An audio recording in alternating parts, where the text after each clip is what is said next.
Perezida Kim Jong-un ni umuyobozi wiyita w'ikirenga w'igihugu cya Korea y'Amajyaruguru ukunze kurangwa n'ibikorwa by'ubugome no kutababarira, akaba n'umwe mu bategetse kuri iyi si bigoye kumenya ukuri ku makuru abavugwaho. Muri iyi nkuru uraza kumenya byinshi bituma n'ibimuvugwaho kubimenya bigoye. Niba utegereje kumenya amakuru y'ukuri ku buzima bwa Kim Jong-un ukaba utekereza ko uzayashakira mu itangazamakuru byo muri Korea y'Amajyaruguru, aho uribeshya cyane kuko iki gihugu ayobora ibyacyo ntibisanzwe.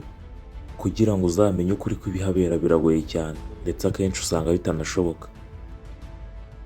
Ibibazo byinshi ku buzima bwe byatangiye kwibazwa ubwo yaburaga mu birori byo kwizihiza isabukuru ya sekuru biba ku itariki 15 Mata. Igitangazamakuru cya leta kizwi nka KCNA cyatangaje ko yaherukaga kugaragara mu nama yabaye mu minsi ine yabanjije ibyo birori. Ikinyamakuru cyo muri Korea y'Amajyepfo cyitwa Daily NK ariko gitangaza amakuru yibanda kuri Korea ya Ruguru cyavuze ko Kim Jong-un yabazwe umutima kubera ibibazo by'ubuzima yatewe no kunywa itabi cyane, umubyibuho ukabije ndetse no gukora ubutaruhuka. Ikinyamakuru ariko kivuga ko tariki ya 19 Mata itsinda ry'abaganga bamwitaho ryasuye Pyongyang, umurwa mukuru wa Korea y'Amajyaruguru, kuko babonaga amaze koroherwa basitigara bake bategereje ko abanza gukira neza. Ni muri icyo cyumweru kandi ibitangazamakuru byo mu burengerazuba bw'isi byatangaje ko Kim Jong-un yaba yari amaze gushiramo umwuka. Nyamara ibitangazamakuru byo muri Korea y'Epfo byo bikavuga ko yari muzima ndetse ko ubuzima bwe bwari bwifashe neza cyane. Ese kuki bitangazwa n'ibitangazamakuru byo mu mahanga ibyo muri Korea ya Ruguru ntibivugaho bite? Ushobora kuba wibaza impamvu amakuru yo ku buzima bwa Kim Jong-un adatangazwa n'ibinyamakuru byo mu gihugu cye. Iki gihugu nubwo gikize kandi cyateye imbere mu ikoranabuhanga, itangazamakuru ntabwo rihabwa umwanya ndetse riranirwa bikomeye ku buryo ibibera mu gihugu batifuza ko byamenyekana cyane. Iki gihugu cya Korea y'Amajyaruguru kigira televiziyo 3 gusa, kandi nazo 2 muri zo zitambutsa ibiganiro byazo mu mpera z'icyumweru gusa cyangwa se muri weekend. Indi imwe isigaye ikabitambutsa amasaha ya nijoro cyane. Ntabwo izo televiziyo nazo zisanzura mu gutambutsa amakuru, kandi gutangaza ibyerekeranye n'igihugu biba ari amahano cyane ku buryo n'abari hanze y'iki gihugu bitaborohera gukurikirana ibyo bitangazamakuru. Ibi ni ibintu 15 bitangaje kuri Perezida Kim Jong-un ndetse n'igihugu cye cya Korea y'Amajyaruguru. Perezida Kim Jong-un asanzwe afite abantu 130 bashinzwe kumurinda urupfu. Kim Jong-un yashyize itsinda ry'inzobere z'abaganga n'abashakashatsi mu by'ubuzima basaga 130 bagomba gukora ibishoboka byose kugira ngo azakomeze kubaho neza no kurama imyaka myinshi ku isi. Nubwo ari umunyagitugu w'umugome ugaragaza ko nta muntu atinya kuri iyi si, afite ubwoba cyane bw'uko yazapfa, icyubahiro yari afite ku isi kikayoyoka. Bityo ni muri urwo rwego yashyizeho itsinda ry'abaganga b'inzobere mu by'ubuvuzi bagera ku 130 bahawe inshingano zikomeye zo gukora ibishoboka byose agakomeza kuramira kuri iyi si indi myaka myinshi. Perezida Kim Jong-un agakunda kurya ibiryo byinshi akarenzaho na divayi itubutse, kandi akarya ibiryo bikungahaye ku binyamavuta ku buryo yagize umubyibuho ukabije kuva yaba perezida mu mwaka wa 2011, akagira ubwoba ko yazibasirwa n'indwara z'umutima kimwe na diyabete. Hyung Soo Kim wahoze ari muri iryo tsinda ariko akaza guhunga igihugu yavuze ko hakorwa ubushakashatsi ku bijyanye n'icyakomeza gukorwa ngo perezida wa Korea ya Ruguru akomeze kugira ubuzima bwiza kandi yongererwe icyizere cyo kuzarama imyaka myinshi. Ngo ni kubw'iyo mpamvu abanyagihugu 130 bashyizwe mu kigo bakoreramo amanywa n'ijoro badasohoka, kandi ngo hari n'abandi b'abanyamahanga bakora ubushakashatsi hanyuma byose bigahurizwa muri icyo kigo. Kandi Kim Jong-un yize mu Busuwisi mu ibanga rikomeye, aho yari yahinduye izina yiyita Park Yeon kandi yari umuswa bikabije. Kim Jong-un yize mu Busuwisi ari umunyeshuri w'umuswa cyane, ndetse mu bizamini byose yakoraga yabanaga amanota agayitse, kuko n'ubundi we mu gihe abandi babaga barimo kwiga yabaga yirebera umukino wa basket cyangwa ari kwikina imikino yo kuri za mudasobwa. Nyuma se umubyara yabonye bikomeje kugorana, afata umwanzuro wo kumuvana muri ishuri mpuzamahanga rya Bern amushakira ishuri rikomeye mu gihugu cye, aho bakomeje kumwita Park Yeon, bikavuga ko ari umwana w'umudiplomate. Ku myaka ye 27 gusa, Kim Jong-un yagiye kwibagisha kugira ngo bamuhindure ase na sekuru Kim Il-sung. Kim Jong-un ni umunyadushya twinshi. Ibyo kwibagisha yabikoze kugira ngo agire isura y'umuntu ukuze, mu gihe ababikora benshi baba bashaka kugira isura y'ubuto ibagaragaza bafite itoto. Yaribagishije bamuha isura nk'iya sekuru nawe wigeze kuyobora Korea y'Amajyaruguru. Bivuga ko Kim Jong-un ari we perezida muto wabayeho, nubwo hatazwi neza umwaka ndetse n'amatariki yavutseho.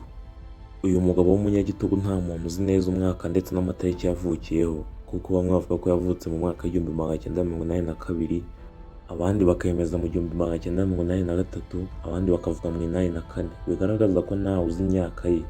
Ibi byose biterwa n'uburyo mu mikurire y'ubuzima bwe bwite bwagizwe ibanga rikomeye, ku buryo yarinze aba perezida atari asanzwe azwi mu gihugu.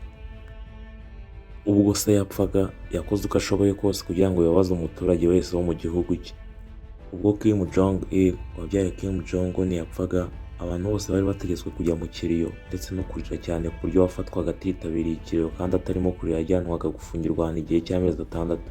Ikindi wamumenyaho, ari mu basirikare 4 bakomeye muri iki gihugu kandi atarigeze yiga ibya gisirikare, kubera ukuntu ayobora uko abishatse ndetse akaba ntawe umuvugiramo. Kim Jong-un yihaye ipeti rya gisirikare ryo ku rwego rwo hejuru kandi atarigeze aba umusirikare habe na mba. Imyanzuro y'ibijyanye n'igisirikare, icurwa ry'ibitwaro bya kirimbuzi n'ibindi byemezo bisaba ubumenyi mu bya gisirikare byose abifata ntawe agishije inama, kandi nta gisirikare yigeze akora.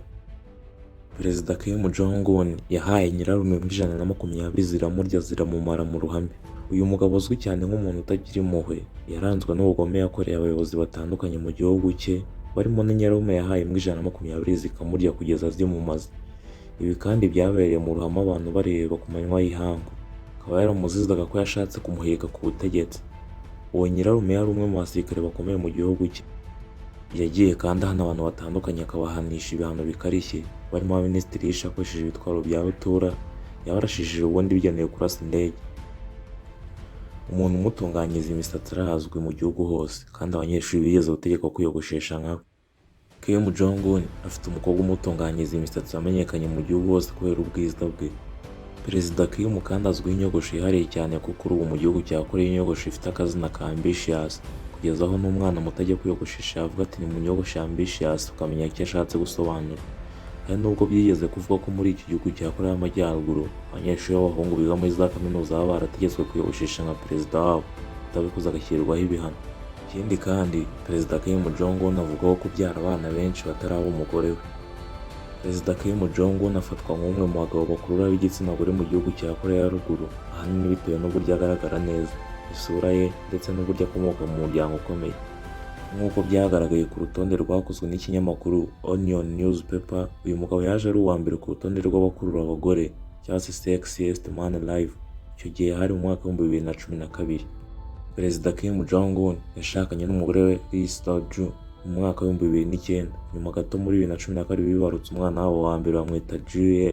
Gusa hari inkuru nyinshi zagiye zitangazwa zivuga ko uyu mugabo yaba afite abandi bana benshi ku ruhande batabyawe n'uyu mugore. Ikindi awumenyaho, ntabwo ari we wari uteganyijwe kuzasimbura se ku butegetsi, bivuga ko yanarozwe mukuru w'agapfa. Ku itariki 18 Ukuboza 2011 nibwo byatangajwe ko Kim Jong-un agizwe umuyobozi w'ikirenga wa Koreya y'Amajyaruguru. Bitangarizwa mu muhango wo gushyingura se. Ubusanzwe n'umwana wa gatatu mu bana 7 bavukana, harimo abakobwa 4 n'abahungu 3. Muri aba bana witwa Kim Jong-nam akaba ari nawe mukuru kuri Kim Jong-un, niwe wari warateguriwe kuzasimbura umubyeyi wabo. Gusa ntibyakunze kubera impamvu zitasobanutse, ndetse na nyuma ntiyakunze kumvikana na murumuna we, dore ko yaje no kwicishwa uburozi muri Gashyantare 2017, bikavuga ko byagizwemo uruhare n'umuvandimwe we Perezida Kim Jong-un.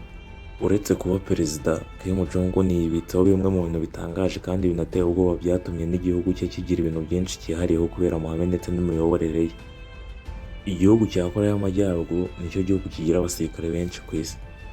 Iki gihugu gifite abasirikare bagera kuri 7,700,000 barimo abagabo n'abagore. Ikindi kandi ikoreshwa ry'ibiyobyabwenge muri iki gihugu riremewe. Muri Koreya y'Amajyaruguru icuruzwa ndetse n'ikoreshwa ry'ibiyobyabwenge nk'urumogi biremewe cyane mu gihugu, dore ko hari n'amasoko azwi acururizwamo urumogi n'ibindi biyobyabwenge bitandukanye. Ikindi kandi kalendari ikoreshwa muri Koreya ya ruguru ihera igihe Kim Il-sung yavukiye. Ubu ni ukuvuga ko ari mu mwaka w'110. Imyaka ndetse n'amatariki iki gihugu gikoresha atandukanye cyane n'ay'abandi bakoresha, kuko batangiye kubara imyaka ubwo Kim Il-sung yavukaga ku itariki 15 Mata 1912. Bivuze ko aribwo batangiye kubara, ubu bari mu mwaka w'110 kuri kalendari yabo. Ikindi wamenya kuri Koreya y'Amajyaruguru, ab'igitsina gore bemerewe kwiyogoshesha inyogosho 28 gusa, mu gihe abagabo batagomba kurenza inyogosho 10. Ikindi wamenya ko iki gihugu cya Koreya y'Amajyaruguru nacyo cya nyuma, amatora muri iki gihugu aba buri nyuma y'imyaka 5, ariko ugomba gutorwa akaba ari umwe. Biba ari umuhango kuko perezida uri ku butegetsi niwe ugomba gutorwa, yavaho ubutegetsi akabusigira umukomokaho nubwo badafite ingoma ye cyane. Ndagushima wowe twabanye. Icyo nkusaba ni ugukanda subscribe ku channel yacu, ubundi ujye ubona video z'ubutaha nziza kandi zigisha. Ciao ciao.